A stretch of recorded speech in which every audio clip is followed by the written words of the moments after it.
Welcome again Chaudhary competition classes. तो Indian sports का जो सेकंड डे के 2021 उसके मेडिकल चल रहे हैं। तो क्या है कि जो भी कोई कैंडिडेट पहली बार विजिट कर रहा है चैनल को भी सब्सक्राइब कर सकता है, क्योंकि मैं ऐसे ही आपको इन्फॉर्मेशन देता रहूँगा। और इससे पहले मैंने आपके लिए जो फर्स्ट इनटेक 2021 की ज्वाइनिंग चल रही है उससे संबंधित मैंने आपको जितना भी डाटा था सब कुछ शेयर किया था। कैसा मेडिकल चल रहा है, किस तरीके का प्रोसेस है, आपको किस डेट तक रिपोर्टिंग करना है, और आपको जहाँ पर भी रिपोर्टिंग करना है, जिस भी एएससी पर आपका रैली की भर्ती हुआ था वहाँ से और एटीएस बेलगावी तक पहुँचने के लिए आपको कितने दिन का समय दिया जा रहा है और कौन कौन से मेडिकल पॉइंट क्लियर हो रहे हैं, ये सब कुछ मैंने वहाँ शेयर कर दिया था।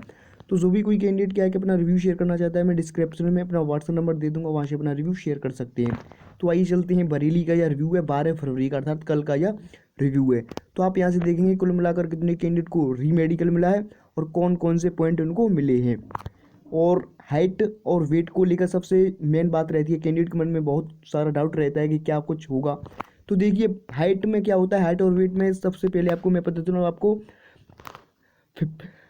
+-10% का आपको रिजर्व मिल जाता है। इससे पहले भी मैं आपको बता चुका हूँ, यदि आपका जो स्टैंडर्ड हाइट है उसके अकॉर्डिंग जब आपका वेट स्टैंडर्ड वो आपका, यदि देखिए सपोज दैट इनका जो हाइट है 162 है, 162 इनकी हाइट है, लेकिन स्टैंडर्ड कितना बताया गया है, 52 बताया गया है। तो इसका 10% कितना हुआ, इसका 10% निकालेंगे तो इसका 10% होगा 5.2 kg। तो जब 5.2 kg इसमें जब आप ऐड करोगे तो वही आपका 57 प्लस अकॉर्डिंग हो जाएगा, और वहीं जब आप इसमें माइनस करोगे तो कहीं ना कहीं आपका 47 तक चल जाएगा। तो ऐसा कुछ चलता है आपका मेडिकल स्टैंडर्ड, इस तरीके से होता है। वो आपका 10% छूट दे देते हैं प्लस माइनस की, आपका जितना भी वेट होता है स्टैंडर्ड अकॉर्डिंग टू हाइट। तो आप यहाँ से देख सकते हैं। तो जब इन्होंने मुझसे पूछा था कि मेरा इतना वेट है, इतनी हाइट है, तो क्या मेरा क्लियर हो जाएगा, तो मैंने इनसे बताया था कि 2 अप्रॉक्स आपका ज़्यादा ही है, लेकिन हो जाएगा, कोई दिक्कत है नहीं। तो आप यहाँ से देख सकते हैं इनका कल, अर्थात इनका जो पूरा प्रोसेस आप यहाँ से देखेंगे, यस्टरडे पूरा प्रोसेस कंप्लीट हो गया है, इनको ग्रीन कार्ड भी मिल चुका है। तो सबसे पहले कॉन्ग्रेचुलेसन जिन्होंने अपना ग्रीन कार्ड पा लिया है। तो आई थिंक जो 30 अप्रैल को PSL आने वाली है उसमें भी अपना स्थान श्योर होना पाएंगे। तो आप यहाँ से देखेंगे, जब मैंने इनसे बोला कि आप अपना रिव्यू शेयर करेंगे तो इन्होंने साफ साफ बता दिया जी बिल्कुल।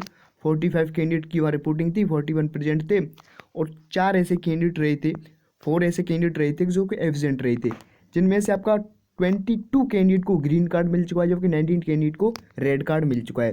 तो आप यहाँ से देखेंगे जब रेशियो देखा जाए तो करीब 50 का रेशियो रहा है, और अब की बार जो रेशियो मिल रहा है इतना ही रेशियो लगभग देखने को मिल रहा है। 20+ कैंडिडेट को ही अब तक ग्रीन कार्ड देखने को मिले हैं। जितने भी मैंने आपके साथ अपना अब तक जितने भी रिव्यू शेयर किए हैं, चाहे आपका दिल्ली का हो, चाहे कानपुर का हो, चाहे आपका गोरखपुर का हो, पालम का हो, आपका किसी भी ASC से रिव्यू शेयर किया हो, किसी भी SMC से रिव्यू शेयर किया हो, वहाँ आपका 20+ कैंडिडेट को ही ग्रीन कार्ड मिला है। अर्थात इस बार का जो रिव्यू देखने को मिल रहा है बहुत ही पॉजिटिव रिव्यू देखने को मिल रहा है। यदि आपका माइनर पॉइंट होगा तो वह तुरंत ही आपका वहीं से क्लियर कर देंगे, आगे आपको रेफर नहीं करेंगे, क्योंकि आपको पता है अभी फरवरी चल रही है, इसके बाद मार्च, और आप मार्च के बाद अप्रैल, नेक्स्ट महीने में आपकी PSL रिलीज़ होनी है। तो कहीं ना कहीं आपका जो प्रोसेस है कहीं ना कहीं आपका क्विकली हो रहा है। तो अब मैंने जब इनसे पूछा आपकी रिपोर्टिंग हुई थी कितने बजे हुई थी, जैसा कि रिपोर्टिंग आपका टाइम दिया गया होता है 6:30 बजे, इनकी जो रिपोर्टिंग हुई थी 6:40 पर इनकी रिपोर्टिंग हो गई थी। तो मैंने इनसे पूछा सबसे पहले आपका क्या हुआ, तो सबसे पहले इनका ब्लड और यूरिन टेस्ट हुआ था, जैसा कि होता रहा है आपका, सबसे पहले आपका वहाँ ब्लड और यूरिन टेस्ट ही लिया जाता है। मैंने इनसे पूछा इसके बाद आपका क्या हुआ, फिर बोला ब्रेकफास्ट कर लो। तो इसके पश्चात इनको ब्रेकफास्ट करने के लिए बोला, फिर ECG हुआ, उसके बाद आपका प्राइवेट पार्ट में बहुत सारे कैंडिडेट पूछते हैं कमेंट में आकर, तो मैं बार बार प्रत्येक वीडियो में बताता हूँ, लेकिन फिर भी पूछते हैं क्यों, उनका केवल एक ही कारण है कि वो वीडियो को क्या करते हैं कि इस पर आपका स्किप कर चले जाते हैं, जिसके कारण उनको फिर से आप पूछते हैं कमेंट में आकर। मैं उस वीडियो को उसी टॉपिक से संबंधित बनाता हूँ, लेकिन फिर भी आप कमेंट में आकर उसी से रिलेटेड क्वेश्चन करते हो, तो कहीं ना कहीं आपने वीडियो स्किप की है। तो जब पूरी वीडियो देखे हुए तो कहीं आपको क्वेश्चन की कोई ज़रूरत नहीं पड़ेगी। तो प्राइवेट पार्ट में आपको पाइल्स, हर्निया, हाइड्रोसेल, ये पॉइंट चेक किए जाते हैं। फिर इसके पश्चात इनका हियरिंग एंड देन ENT हुआ, और उसके पश्चात इनका हाइट वेट सब कुछ चेक किया गया। वेट 10% कम या ज़्यादा चल रहा है, तो जैसा कि मैं आपको बता चलूँ 10% आपका वहाँ छूट दे दी जाती है। यदि आपका 10% अधिक है तो भी आपका दे देते हैं, क्लियर कर देते हैं। यदि आपका 10% कम है तब भी आपको वह क्लियर कर देते हैं, और साथ साथ में यह भी बता देते हैं यदि आपका इतना वेट ज़्यादा है तो 10% तक आपका चल जाएगा। ज़्यादा आप आना अगले बार तो अपना देखिए, पहले तो यही बोलते हैं कि अपना स्टैंडर्ड वेट कर लो, फिर भी कोई दिक्कत है तो 10% अप डाउन चल जाता है। तो मैंने इनसे पूछा ईसीजी में क्या दोबारा चांस दे रहे थे, क्योंकि आपको पता है ईसीजी में बहुत सारे कैंडिडेट बाहर निकल जाते हैं। तो इन्होंने बोला कि स्टाफ बहुत ही सपोर्टिव था। देखिए स्टाफ बहुत ही सपोर्टिव होता है, चाहे आप कानपुर पर जाएँ, चाहे आप दिल्ली पर जाएँ, चाहे आप पालम पर जाएँ, चाहे आप गोरखपुर जाएँ, चाहे आप बंगलौर कहीं भी किसी भी एसएमसी पर जाएँ, बहुत ही आपका देखिए स्टाफ बहुत ही सपोर्टिव होता है। वह खुद से चाहते हैं इनका क्लियर हो जाए।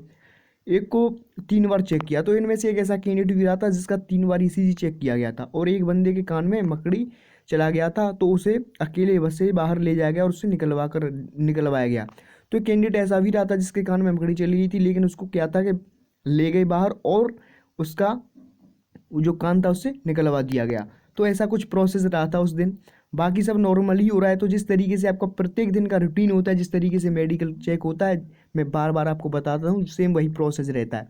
थोड़ा आपका यह प्रोसेस बदल जाता है कि कितने कैंडिडेट को रेड कार्ड मिला है, कितने कैंडिडेट को ग्रीन कार्ड मिला है। बाद बाकी का जितना भी प्रोसेस होता है वह सेम डे का आपका जो चल रहा है वही सेम प्रोसेस होता है। तो मैंने इनसे पूछा आपकी आई कैसे चेक कर रही थी, तो उन्होंने बोला आई आपका नियर विजन लिया, जिसमें लगभग 20 सेंटीमीटर से पढ़वाया, इंग्लिश में लिखा था सेंटेंस। तो आपका जो आई चेक किया गया था नियर विजन वाला, उसमें 20 सेंटीमीटर से लगभग आपका दूरी थी, और इसमें इंग्लिश के कुछ सेंटेंस से आपसे पढ़वाई गई थी। और फिर फार विजन का भी चेक किया गया, और एक को दो बता ना पाए तो भी चलेगा। तो इसमें क्या था कि जब आपका ये आई विजन चेक किया जाता है, जब कोई कैंडिडेट कहता है क्या होता है कि 1 से 2 को पढ़ भी नहीं पाता है तो भी आपका वह क्लियर कर देते हैं। मैं खुद एक नहीं बता पाया था, तो इन्होंने आप के लिए सब कुछ बता दिया। आप यहाँ से देखें, पहले तो आप यही कोशिश करें कि आप सब कुछ बता दें, ये तो खैर बाद की बात है। तो इन्होंने अपना देखिए यहाँ बताया, मैं खुद एक नहीं बता पाया था लेकिन फिर भी इनका क्लियर हो गया था। तो मैंने इनसे पूछा ईयर कैसे चेक किया गया, क्योंकि मैं आपको बताता हूँ कि ईयर इस तरीके से चेक किया जाता है, लेकिन फिर भी मैंने इन भाई से पूछ लिया था। तो एक को मशीन डाल के चेक किया गया। तो ईयर क्या था कि आपका ईयर मशीन डालकर ही चेक करते हैं, आपका बोथ ईयर। उसके बाद शायद आपका 10 हियरिंग विस्पर पावर चेक की जाती है आपकी बोथ ईयर की। फिर बाद में 10 मीटर दूर से धीरे धीरे बोल के और एक का कान में कागज़ पर लिखने जैसी आवाज़ भी कर रहे थे, और आपको बताना है कि कौन सा नंबर बोला। वो इजी है, आसानी से समझ आता है। तो क्या प्रोसेस होता है मैं आपको बता दूँ, यहाँ आप खड़े कर दिए जाते हो, सामने आपका वहाँ जो मेडिकल स्टाफ होता है वह होता है, और इनकी और आपकी जो बीच की दूरी होती है वह 10 मीटर होने वाली है। तो आपको क्या करना है, यहाँ से कुछ शब्द बोलेगा और आपको रिटर्न ही उसका बताना पड़ेगा कि उसने क्या कुछ शब्द बोले थे। और वहीं आपका यदि लेफ्ट कान के लिए वह चेक करेंगे तो राइट कान पर आपका क्या है, कागज़ से कुछ रगड़ेंगे इस तरीके से। तो इस तरीके से आपका ईयर चेक किया जाता है। तो बहुत ही नॉर्मल होता है, समझ में आ जाता है आसानी से, कोई दिक्कत है नहीं। हमारे वाले में तो 2 बंदों को एक ही लगा दिया था कागज़ लेकर और एक को बोलने में। तो इनके ग्रुप का क्या था कि इनके ग्रुप से ही ऐसे कैंडिडेट पकड़े थे कि आप एक कैंडिडेट को खड़ा कर दिया था कागज़ रगड़ने के लिए, तो दूसरे कैंडिडेट को कुछ शब्द बोलने के लिए लगा दिया गया था।